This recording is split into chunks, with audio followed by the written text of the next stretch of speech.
right, welcome to the Argonne Experimental Forest. My name is Crystal Kern. I'm a research forester for the U.S. Forest Service Northern Research Station. My office is located in Rylander, Wisconsin, and I'm the lead scientist at the Argonne Experimental Forest. One of our important long-term studies is called the Cutting Method Study in Northern Hardwoods, and we'll be touring that today. This study was established in 1951 to understand how to manage second growth northern hardwoods. In 1951, the forests here were about 45 years old. They were cut over around the time of settlement in 1905, and the area was coming into a situation where they didn't know how to manage these northern hardwoods. So there were a lot of questions. Would even-aged management work best? Or could they move into an uneven age management system? And so this study was established. So we'll be taking the trail tour here and stopping in these very different silvicultural treatments and looking at them 70 years later.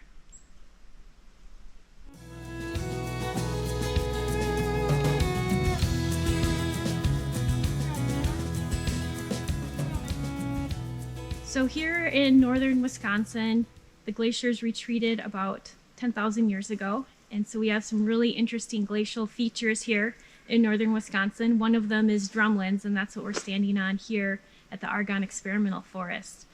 The Argonne has three main soil types. We have these rich mesic soils on top of the drumlins. In between the drumlins, we have peat that support coniferous wetlands, so cedar and spruce dominate those areas. And then we have a little bit of outwash on the experimental forest as well that maintains aspen and pine.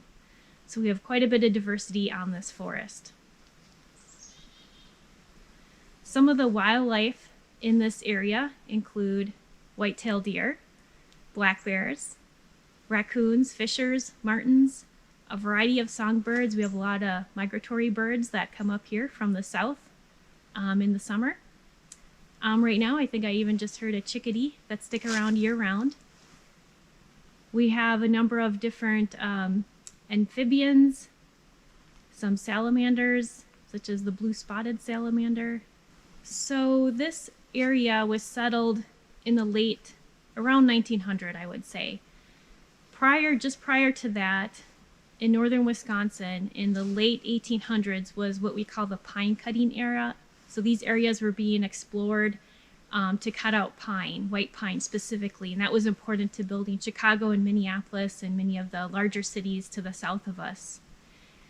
In the 1900s to 1920s was what we call the hardwood cutting era, and this paralleled with when settlement was happening in northern Wisconsin. Many of these areas were promised to be farmlands, and then the settlers would come here and find forests. And so they were not good farmlands. These were forest lands. And but there was a use at that time, and markets were developing for hardwoods, and again for supporting all the urban areas being developed to the south. And with that, large areas of northern Wisconsin were cleared in over basically 2 decades. At that time, the tax laws considered trees to be a crop, and they are heavily taxed. So it promoted this idea for anyone working in forest industry to cut and then leave to the next block of land. Some of those taxes changed by the late 1920s, and so that type of practice was moved away from in the 1930s. And it was also at that time there were industry groups interested in staying, so they began to partner with researchers to start learning about silvicultural options for northern hardwoods. So this area was cut over in 1905 and was turned into tax delinquent lands. People were not paying their taxes on it, and people left the area. So these lands were turned over and created the Nicolet National Forest. Today it's the Chequamegon-Nicolet National Forest, and that's who manages the lands here at the Argonne Experimental Forest. Around the 1930s, there was a CCC camp here, so they did some of the plantings in the area. For northern hardwoods, for the most part, they've regenerated naturally across northern Wisconsin. In 1905, this was a old growth forest that had been in late successional status for a long time, naturally replacing itself. So when that cutover occurred in 1905, there already were seedlings in the understory and natural shelterwood already happening at that time. So that released the forest that we see today at the Argonne Experimental Forest. In 1947, the Argonne Experimental Forest was established, and that was the official time when research began on these second growth forests to understand what to do with them and what would be the most sustainable option. And there was a lot of controversy at the time. The industry up to that point had been built around saw log industry, and at 45 years old, many of these stands were pole timber size. And so there was a lot of parts of the industry that were anxious to accelerate that growth development towards that saw log size so they could continue their practices. And then there were other groups thinking about, well, maybe we can take advantage of the pole timber size and do more even age practices. So a lot of questions, a lot of unknowns of what would be the best approach for these northern hardwoods. When the Argonne was established, the experimental forest, it was carrying on the ideas from the Duke's Experimental Forest. So a number of scientists that were at the Duke's Experimental Forest were reassigned here in northern Wisconsin to establish new studies that would take what we learned at the Duke's and then begin testing them here on second growth forests to see if some of those same ideas could be applied.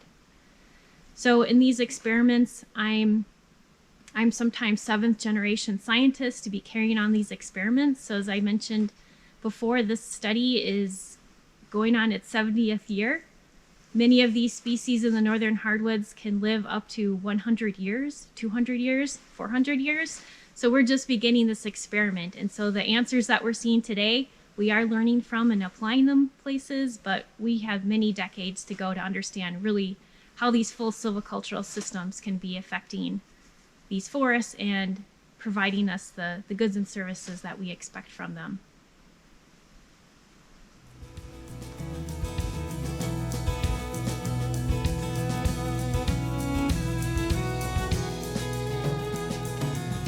So the cutting method study is a replicated study. In 1951, replication was important. That was a modern way to do science, and we still do science that way today. Replication is important because it means we're replicating the treatments multiple times over the landscape, and we can get an average or understand what that variability is. If we don't have replication, then our results may be only about that exact spot, and it's harder to extrapolate how this might work other places. So really important, especially with silvicultural treatments, that we not only want to be applying in an experimental way, but be applying them on our managed landscapes as well. So right now we're standing in one of our permanent plots. We have the center here marked with this metal post. It was put in 1951, so it's been here for decades, along with these trees. You'll see the vertical marks on them is the diameter at breast height, and then each tree has an individual number. So we've been tracking these trees for 70 years. Right now we are in a shelterwood treatment, so this part of the stand is about 55 years old, so we would have marked these trees once they grew into a DBH, where we could measure a DBH, so about 4.5 feet. These plots are measured every 5 years, and we measure their diameter, we record the species, we make notes on tree grades, which means their tree quality. We look at things like cull, and we have information on what position they are in the crown. And so this information is gathered every 5 years, and we do data summaries, and we share these on our tours and publish them in research papers. Much of this data is also coming online on our Forest Service Research Data Archive. The Argonne data is not available at this time, but some of our other data sets that we're working on are, and this will be as well in the future. Each of the treatments has 5 of these plots in them. So, and there's 3 replications of the study, which means we have 15 plots that we monitor specifically for each treatment over time. Some of the other measurements that we take in these plots, as we have different researchers collaborate with us, would be looking at soils, looking at the wildlife, looking at the ground layer plants. We've also had some studies using LiDAR, looking at stand complexity.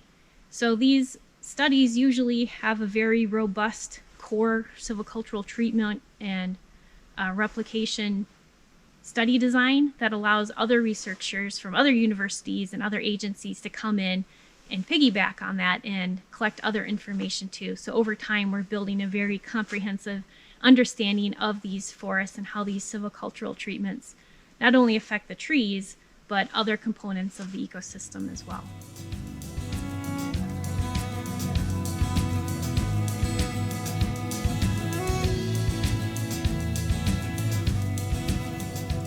So this is the Shelterwood treatment. It was cut, the shelter was cut in 1957 to a 60% canopy cover to start developing a layer of seedlings. And in 1964, that overstory was removed and released that layer of seedlings. So today the stand is about 55 years old. So not too different of how the stand might have looked when the study started back in 1951. So Shelterwood is an even age system. Some of the advantages of this in the even age system is your control over that seedling layer, making sure you have enough seedlings before you have that overstory removal. So there's, when I look in the memos from this study, there's discussions on when was the appropriate time to take off that overstory, when were there enough seedlings, and so forth. The other thing for northern hardwoods in this part of the range is that it controls diversity. And with some of our other silvicultural systems, we don't see that always with our silvicultural treatments. And Shelterwood gives us a lot of opportunity to bring in some other more shade intolerant species.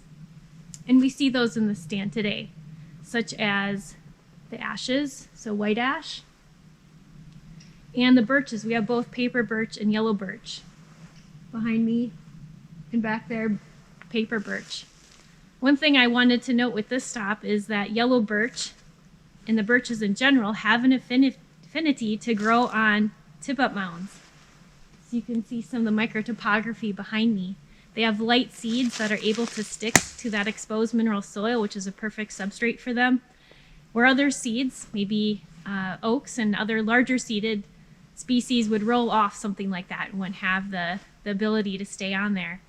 And some of the advantages, at least in this part of the country, is we have a high number of deer, and so having some of these height advantages right away can be important to maintaining some of these browse preferred species in these stands. So even age systems, one of the other benefits of them early on, we're not seeing that right now because it's 55 years old, but is some of the wildlife habitat that you can get with the diversity and the early successional stage that even age treatments can bring. Some of the other benefits I already mentioned are species diversity, and usually around this time you can start thinning. So once the stand is 50 or 60 years old, you can begin thinning. And this stand is going to be ready for that. We're planning a thinning here in the next couple of years. And with the thinnings, we'll be following an even age prescription, including reducing the basal area following our Lake States guides. So we can come in every 20 years. Once the stand's about 100 years old, we will think at that time, do we want to maintain an even age system? In which case we can prepare for another Shelterwood system in the stand if we'd like, or we could start converting the stand to an uneven age system, which we'll talk about at other stops.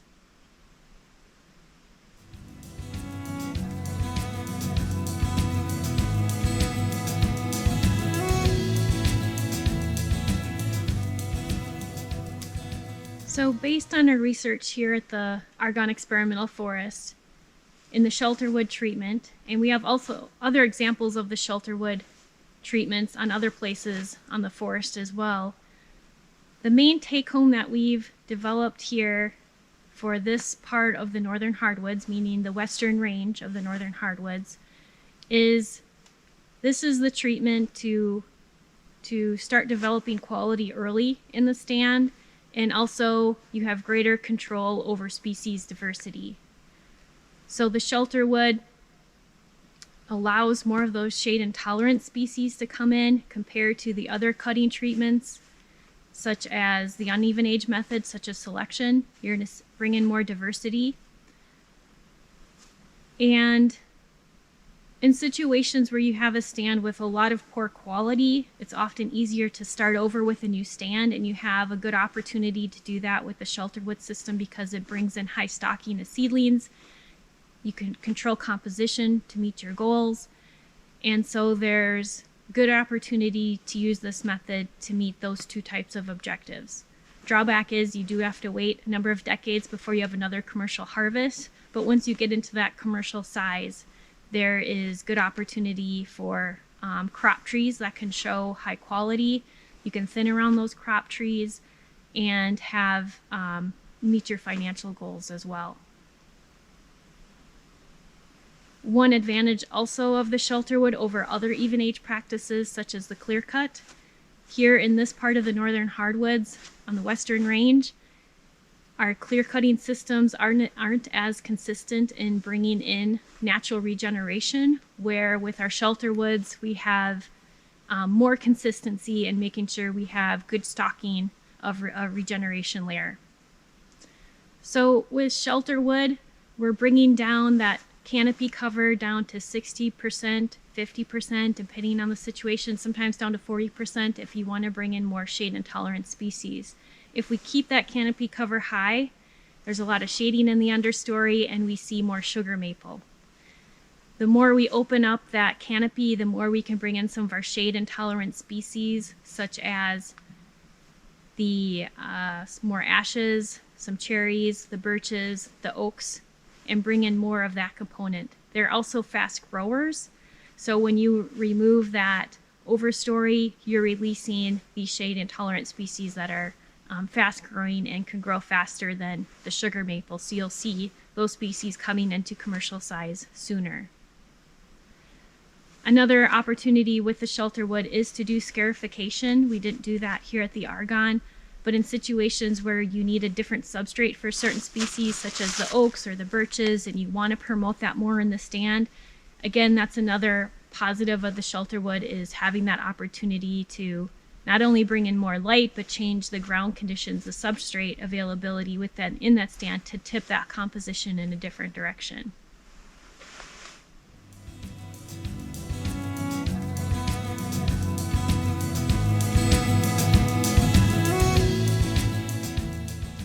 This is the commercial clear cut. So in 1951, this stand was cut down to 4.5 inches. So everything commercially valuable was cut out of the stand. So in 1951, this stand was 45 years old. You can imagine that was a lot of pulpwood, but there still would have been saplings left that were non-merchantable size. So anything 4 inches and smaller. Now for this stand, that meant that those saplings were released and they were scattered. They were not a uniform sapling layer at that time, which meant they were able to be open grown. And you can see evidence today on some of these stems. So there was, when you're open grown, you set your branches early and low and develop a full crown. So you can see places along these stems where there used to be branches, which create bumps on the boles and create irregularities that lower the quality of these trees that we're seeing today. Also, with that type of exposure, you can get sun scald, which creates bark cracking. You can see some evidence of here that probably led to some of this mechanical damage that we're seeing today. Overall, a commercial clear cut is not recommended for northern hardwoods based on the research that we saw here at the Argonne. There was no control over the regeneration. It was mostly the saplings that were already in place, largely sugar maple, so the composition was very monospecific. And those saplings responded to that release by setting low branches, large crowns to fill in the space and use the growing space. But over time, those developed in lower quality stems. So the value of the trees is not as great as they are with some of the other silvicultural systems that we've looked at here at the Argonne. Another thing that we're noticing today is at this point, the stand is 70 years old, and we're having, because of the breakage and some of the crown damage that we're seeing, there are some canopy gaps being created in the stand just through natural dynamics. And what we've noticed, because of the high browsing in the area, and we can see some of the browsing right around me, all these stems right here are about knee high. This is all sugar maple coming in. The deer do like the species more than the ironwood, which we see here, which still has its leaves attached to the branches. This is not a preferred species to browse on by the deer. And this is also has low commercial value. So some of the issues going on with the commercial clear cut in this example is not only the standing timber that's of commercial size and merchantable size, is that we're also seeing now a regeneration layer that has low commercial value. So overall, the way the stand is going is in a lower value direction, which means it's more difficult to come in here to do treatments because we're not gaining the revenue to come in and again to do that management. So what do we do in a situation like this? We could think about something like the Shelterwood, where we would thin the overstory, create that shelter, come in and do a scarification so we can start over with our regeneration. Think about what our objectives are in composition. If we want more of those shade tolerance in, we're going to open up that shelter cover more, so less canopy cover. If we want to have more sugar maple in that composition, we can do a little more shade and start over with that regeneration layer.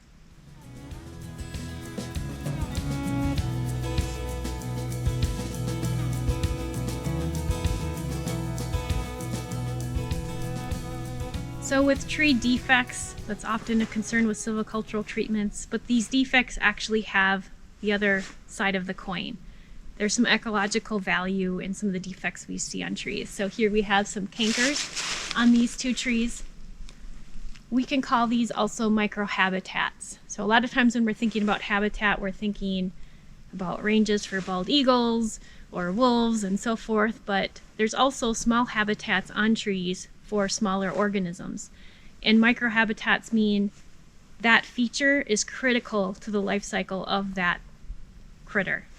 So in this example here, we have loose bark right on here. And this is something that could be habitat for a bat. And over here, we have different fungi that can develop from these cracks in trees, which again, from a timber perspective is negative, but it's important to be caring for all the biota in our forest ecosystems. So what does this mean in management? Maybe we don't want all of our trees to be in this condition in managed forest, but maybe we want to carry some of them forward as we're managing the stand.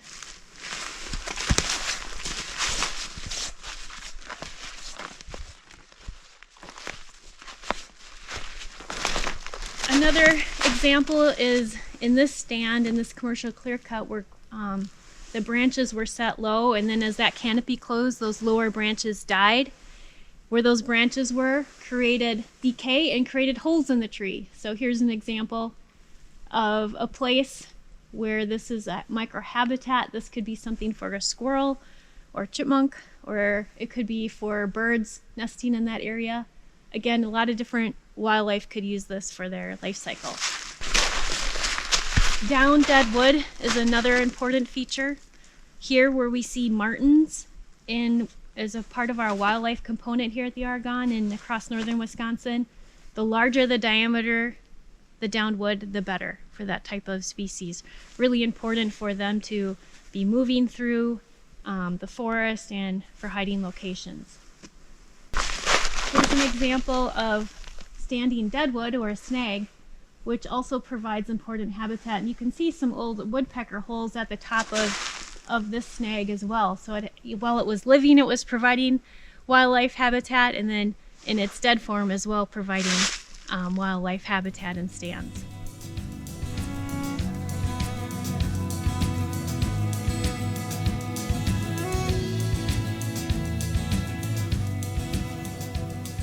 This is the silvicultural clearcut. This is different than a commercial clear cut because all trees were cut down to 1 inch in size in 1951. So this means not only what was commercially acceptable at that time, but also submersible stems were taken out to get to that idea of clear cutting, so clearing the stand to allow for a whole new regeneration layer to come in. So this stand looks similar to the Shelterwood, if you notice, and it looks different than the commercial clear cut today in 2020. The tree sizes are similar to the Shelterwood. The diversity is similar to the Shelterwood. It has a smaller diameter than the commercial clear cut and more diversity than the commercial clear cut. So a little more on that discrepancy. So the Shelterwood here at the Argonne was released in 1964, so that stand is about 55 years old. This stand was silviculturally clear cut in 1951, so it should be about 70 years old, like the commercial clear cut. But what actually happened was that after that silvicultural clear cut, there wasn't a natural regeneration layer in place at this time. It was a 45-year-old stand, even aged. And that's different than in 1905 when these forests were cleared and they're in late successional status and there's different age groups growing all together in the stand. So when this forest was cleared in 1905, there was a regeneration layer that was released that created the stand that started the study in 1951. At that time, there wasn't that understory layer. It was a dense, even-age stand. So when this was silviculturally clear-cut, there really wasn't much left in the stand, which allowed for grasses and shrubs to invade this area. So for 15 years, this was basically a raspberry patch. So a wildlife opening, you could think about that. The trees did come back, and we see that. We have good diversity, good stand density, but it took some time. So that was the disadvantage of this as an even-age system compared to the Shelterwood. The Shelterwood, we did wait that extra 15 years, but we were controlling composition, we were controlling the timing. Here it was just a waiting game. So when I looked in the files, looking at this clear cut, there were notes. There's a lot of grasses, are the trees coming in? And so they are coming in, they're concerned about it. And they eventually did, but it was a delay. And when you're thinking about a clear cut, you aren't thinking about that delay. So that was a natural hiccup in the process that they weren't planning for, but they learned about. And so in general, on the western side of the northern hardwood range, we don't recommend silvicultural clear cuts unless there's already a natural layer of regeneration in that stand. If you're expecting that just to come in after the clear cutting, it's difficult with all the early successional grasses and shrubs that can take up that growing space. In studies we have on other places on the Argonne and working on other places on the national forests where we have these openings, large openings, and for us here in the western range of the northern hardwoods, that's really anything a half acre and larger, we see it invaded by grasses and raspberry. In one of our studies, we still have raspberry patches and half acre openings 25 years later. And there's still no signs of tree regeneration coming in under that layer. It's a early successional patch that's maintaining itself on a very long term, so really delaying forest regeneration in those areas. So it can be a major concern that lasts for decades. An important context here in this experiment is that each of these research blocks are about 40 acres, and they've been split up within those blocks with different silvicultural treatments. And so that means this silvicultural clear cut is about 5 acres in size. So this could be a form of patch cutting. It'd be on the upper end of that. We have other examples of this silvicultural, what we call the clear cut, down to 2.5 acres in size, which again in other places could be called patch cutting. In the northeastern United States, on that end of the northern hardwoods, the climate's a little bit different soils, and something like patch cutting is actually very successful and very important to managing northern hardwoods in that part of the range. Here in the Lake States, we don't have as much success on that. maintaining some kind of cover. So if we are interested in patch cutting, maintaining and retaining some overstory trees for just a little bit of microclimate moderation, to change those conditions and shade out some of those grasses to allow some of those trees to come in. Another important thing we might do in this type of situation where we are going to be clearing or patch cutting 2 acres or so is we may put up, maybe not a 2 acres size, but we may consider fencing for 1/2 acre to 2 acres in size to protect from deer, to make sure we have that regeneration coming in. Because that's something else some of our other regional researchers have noticed, is when we open these areas, that flush of vegetation comes in and it attracts the wildlife. And with that, they're also eating the trees while they're in there. So if we can protect those areas and allow those trees to get in and then eventually shade out the vegetation, that's another important piece. Another opportunity we have with putting in patch cuts is to use enrichment planting, is what we would call it. So we are purposely planting the species we want in the places that we want to shift that composition in those areas to what we want to do to reach our management goals.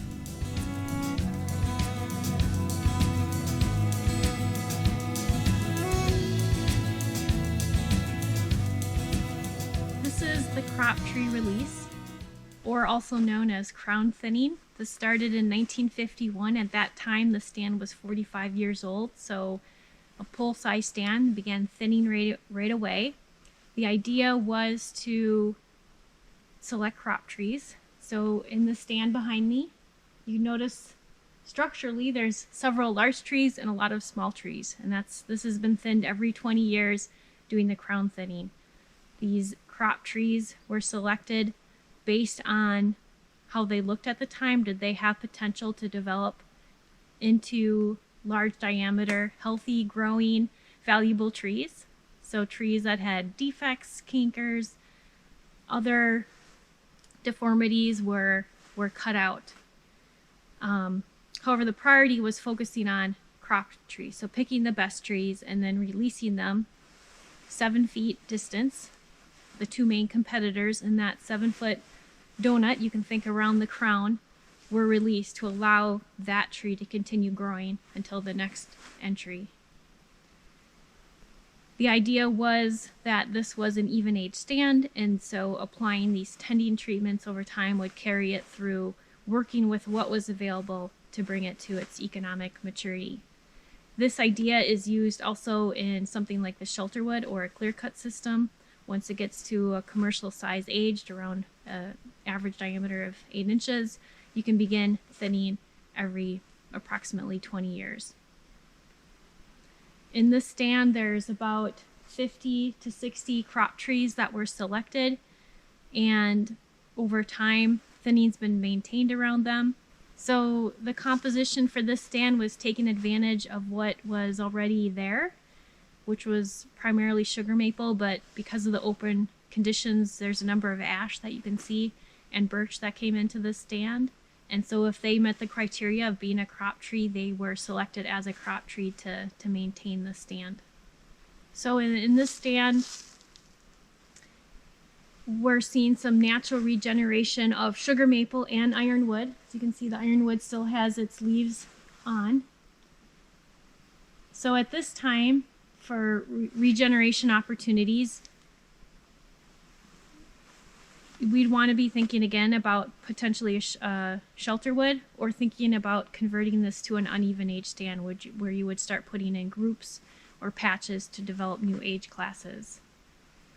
At this time, because this has been a thinning treatment, the regeneration hasn't been a focus, but as you can see, there's been some natural dynamics occurring in this stand as we're reaching its at this time, the stand would be 100 or so years old, and so we're thinning it exactly to a point where we need to start making a decision to either continue going even aged with this and go with a shelterwood or a clear-cut patch, or into the uneven aged realm.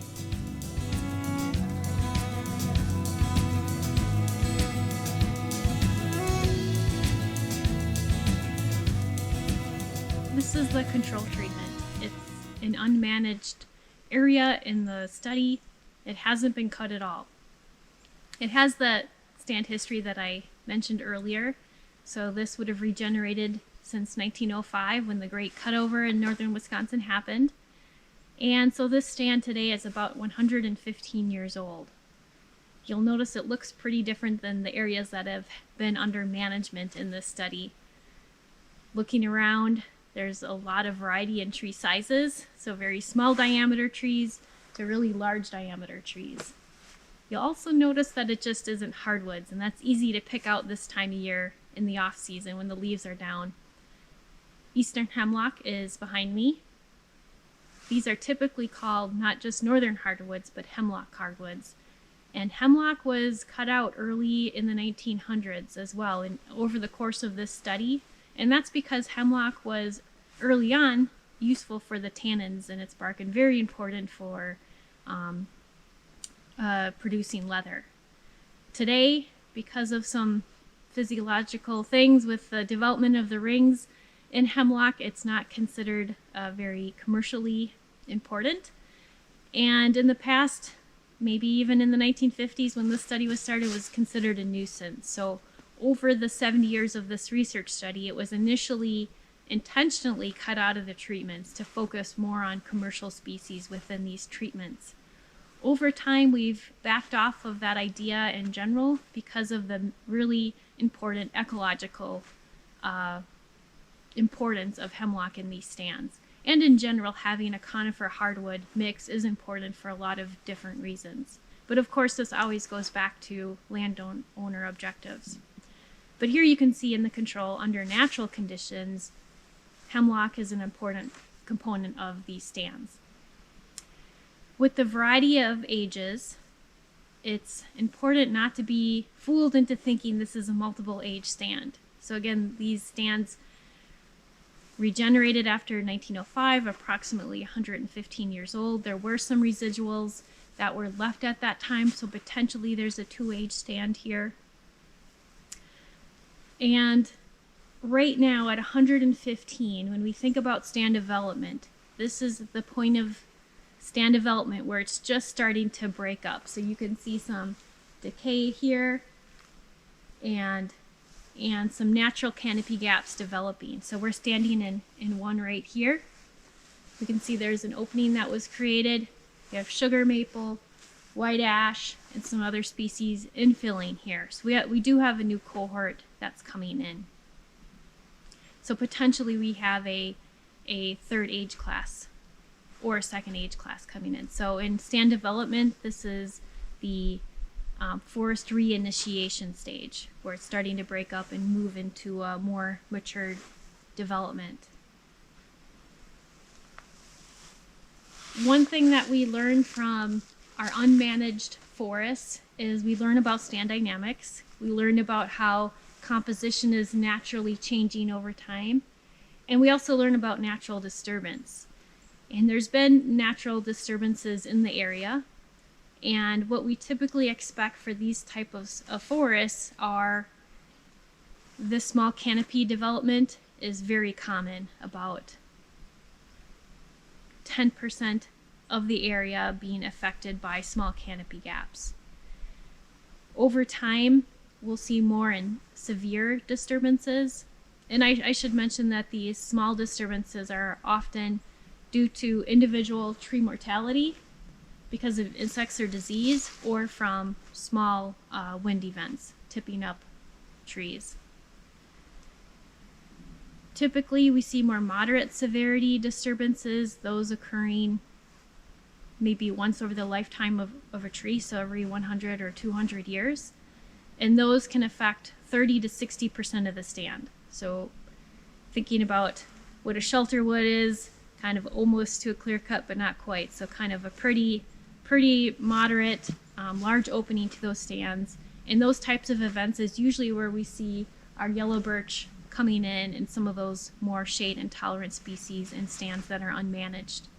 And then very infrequently we see large cleared areas where that would happen every 1,000 years or something very infrequent. Most of the trees over 50, maybe 60% of the trees are making their way to the canopy through small canopy gaps in these types of forests.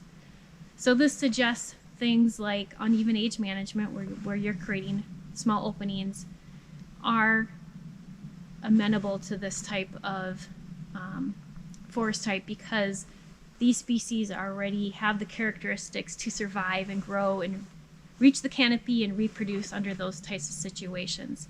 However, those moderate severity situations are important to bring in new age classes and maintain the diversity in these stands when we look at how these unmanaged areas develop.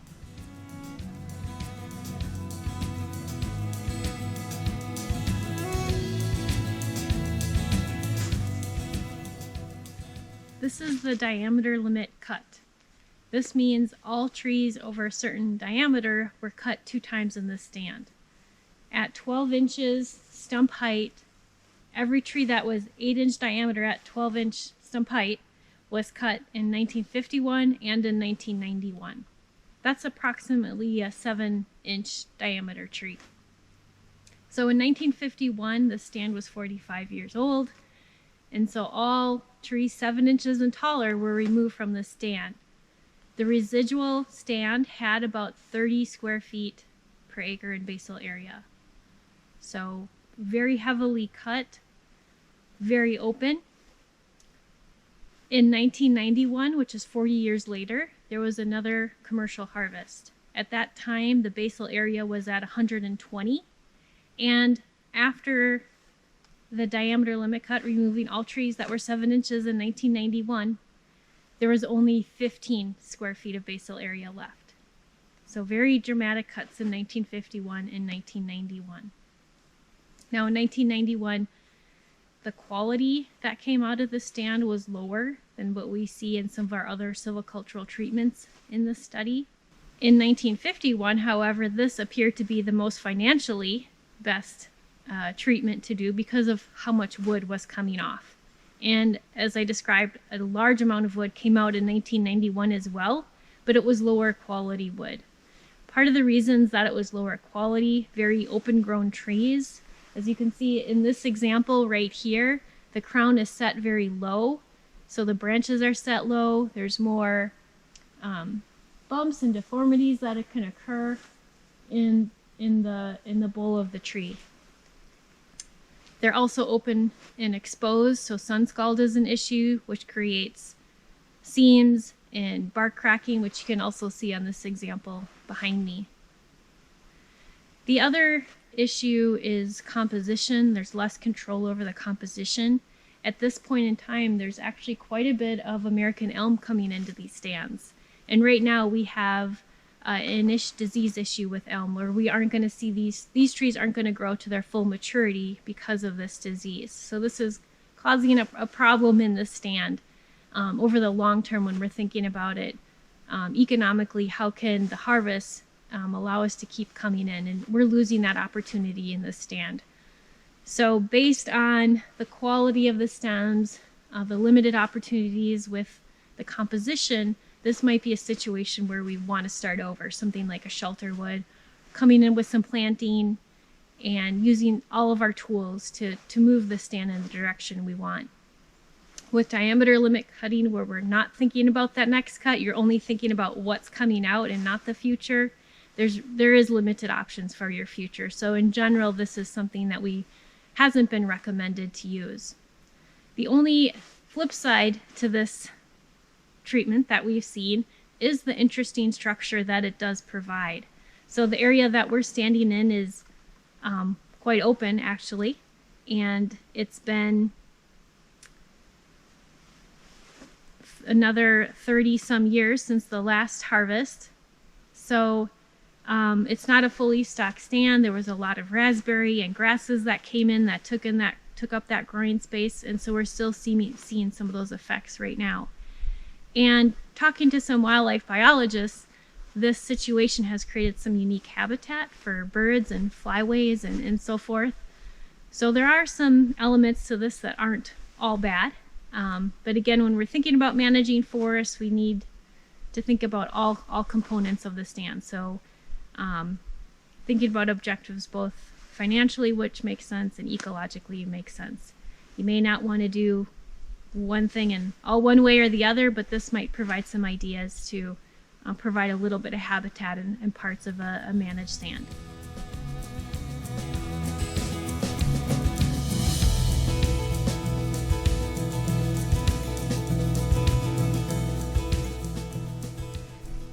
So now we're looking at the uneven age treatments.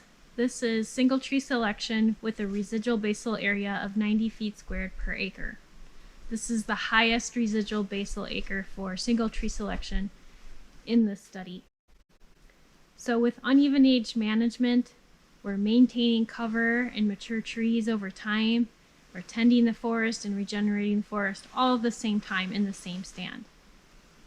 With this treatment, we're using something called the reverse J-curve for structural guidance. So there's a high density of trees in the small diameter end and few trees on high diameter. If this was a graph, the number of trees and tree size, we'd see that reverse curve. As the trees grow, they move into different diameter classes, so to the right. And that growth, we can cut back to the curve. So it's considered a very sustainable process to use a guide like this, because you can look at the growth away from that curve, and that's your available wood for harvest. And you can continue to do this over time because you have multiple age classes moving through those diameter sizes over time. So with the example here of the 90, that curve is high. So we're keeping a lot of trees in the woods and watching them grow and coming back to this high basal area over time.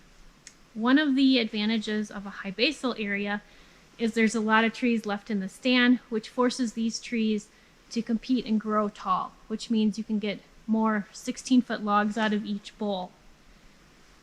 One of the disadvantages with the high residual basal area is the high level of shading in the understory. So in this treatment, what we've seen over time is primarily sugar maple regeneration, and in general the regeneration number is a little bit lower because of the high density of that mature canopy that's being maintained in the stand.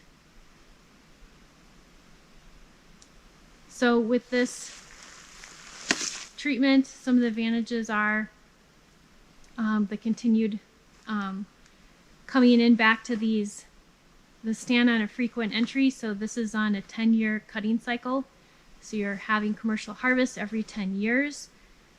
We're using a structural guide to maintain that sustainability.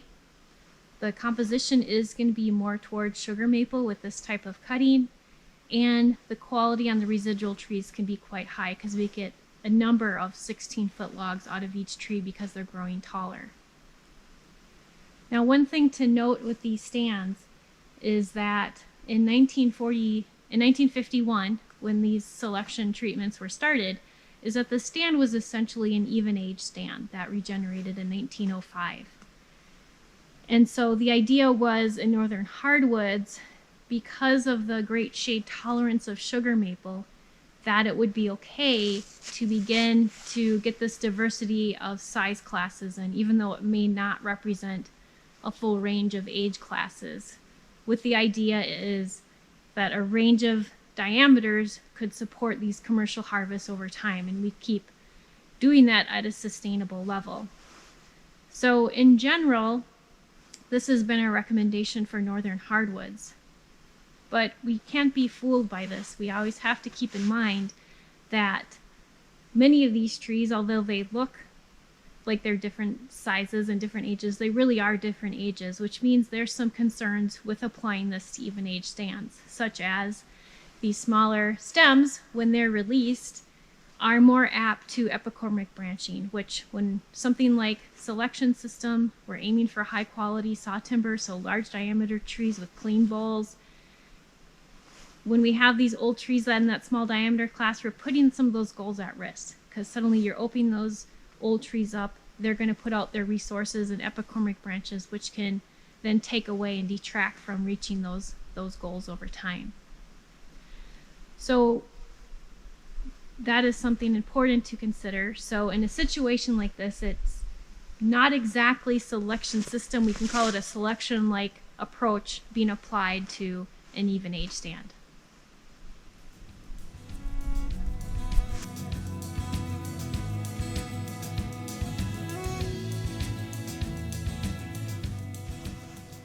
So this is another uneven age treatment. This is single tree selection with a residual basal area of 60 feet squared per acre. Or we call it heavy selection because a lot of more wood is coming out of this than our other treatment examples in this study. So in 1951 was the first treatment, and this stand has been entered every 10 years since, so 7 entries. Now at 60 squared feet per acre, coming back to that every 10 years means we're taking out a lot of trees each time. And you can see on some of the examples here that the trees aren't as tall in this treatment than compared to the 90 square feet per acre, because the trees have more area to spread their crowns and grow laterally.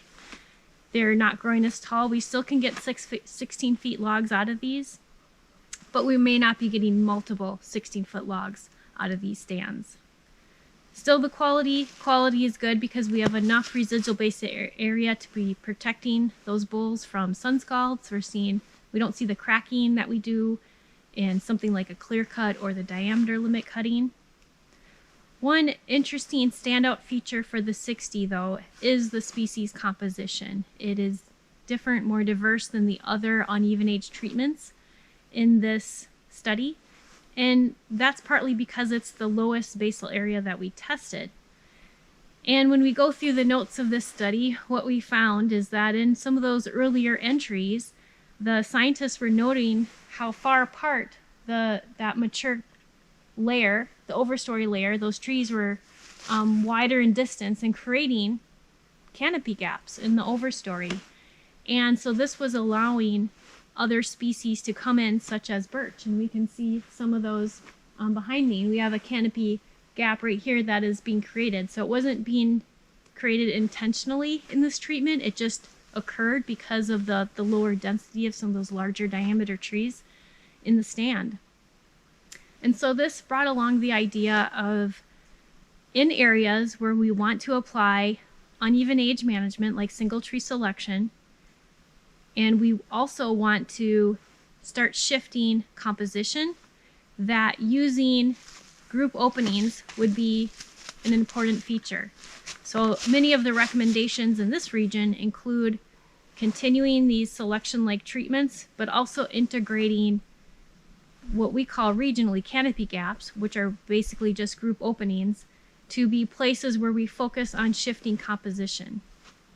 It also can be areas where we focus on creating intentional age classes. So because this is a even age stand in 1951 and we've been applying these selection-like treatments, all those treatments were focused on the overstory, not thinking as much about what was happening in the understory. So when you incorporate something like a group opening or gap cutting, as we call it here, then we're intentionally thinking about making sure we have that age class in place, and we can control the size of that opening to influence what the composition is going to be.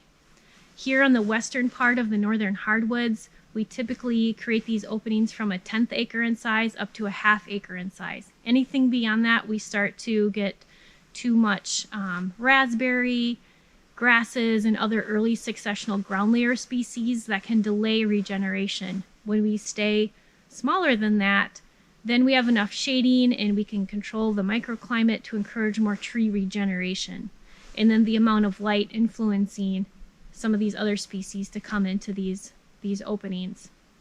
So that was the lesson learned in this treatment. Because of the low residual basal area, the repeated entries, was this creation of natural canopy gaps that were being found, and that idea has been integrated into recommendations to include openings to truly begin to move these stands toward an uneven age condition and also maintain diversity, so it's not all sugar maple. We can include other species in these stands. I should note on this part of the western range of the northern hardwoods, and northern hardwoods run from Minnesota through Quebec down through Maine, So we're on the western side of that, and we're just outside the range of beech. So some of the treatments that I've shown you today wouldn't always apply on the eastern side because of beech and its incredible ability to sprout, and its shade tolerance can have very different stand results than what you're looking at here on the western range, where that's not a component of the forest that we're working with here. In addition, some of the canopy gaps, not only can we look at natural regeneration with them, but we also can use those as opportunities for planting. If deer are an issue, they're small enough that we can put up fencing or use other tools to deter deer until those trees are out of the reach of deer and then are free to grow.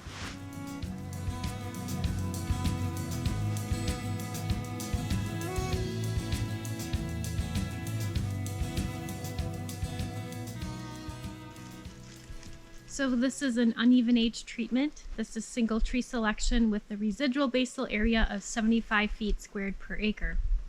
Or in the study, they called it medium selection.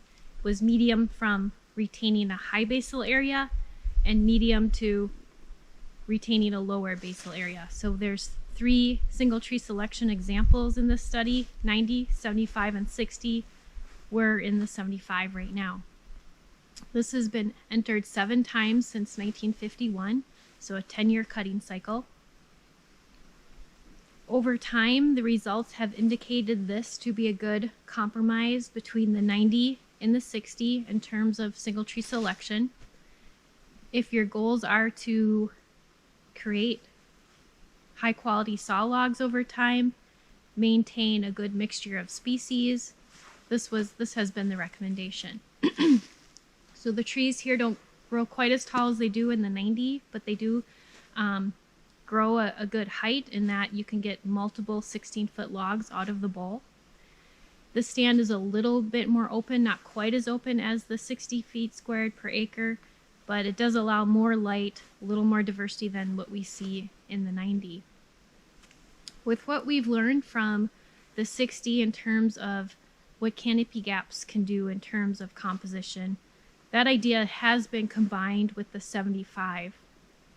So the general recommendation has been to use something like the 75 residual basal area in singles tree selection and adding the canopy gaps, which means adding those canopy gaps to 10% of the stand. So when you do that, you're creating 10% of open canopy. That means we're bumping up the residual basal area a little bit. So the recommendation has been around 84 square feet per acre in the matrix with 10% of the area in gaps. So treating the selection-like treatments to the remainder of the stand and then using the canopy gaps to start building those new age classes and bringing in the diversity to that stand. And again, with those canopy gaps, adjusting their size to influence the composition that comes into those stands.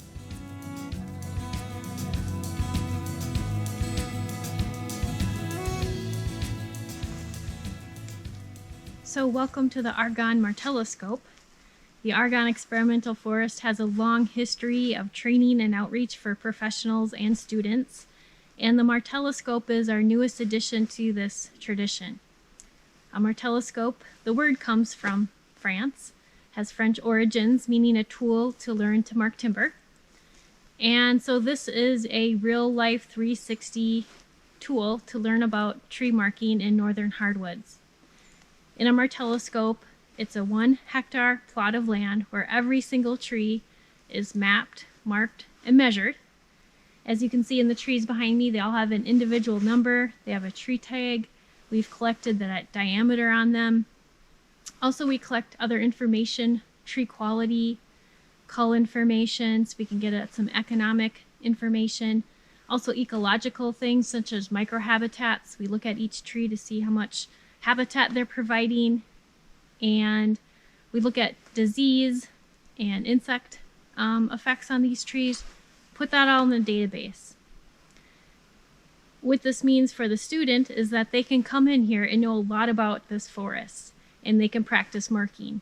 So ideally, in these situations, we can give a practice prescription to the student, and then they have to implement that, and They don't have to take the time to measure trees because they can look at 174 and they'll have the data of what kind of information we have about it, and then they can decide, should I keep this tree or cut this tree?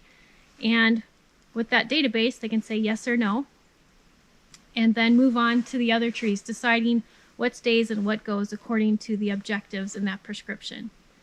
When they're done with the exercise, you can tally up that information with a software program. Look, did you meet your basal area goals, your composition goals, and so forth? You can run some calculations on how much wood came out, how much saw logs and pulp timber. You can also associate that with a growth and yield model and grow it out 50 years and see if you met your long-term goals. So there's a lot of opportunities for a student to learn. They can go through this multiple times. They can be given another prescription for a completely different goal. Maybe their first time through is an economic goal. Maybe their second time through is an ecological goal, and so forth. There's also opportunity for the student to make up their own decisions on what should be done with this stand based on the information that they're given. The idea, though, is that a student or professional can walk through this 1 hectare, have a real life experience of making decisions, seen a lot of variability of what you can in a 1 hectare area, and have that experience of how different objectives also influence what you leave and what you take out.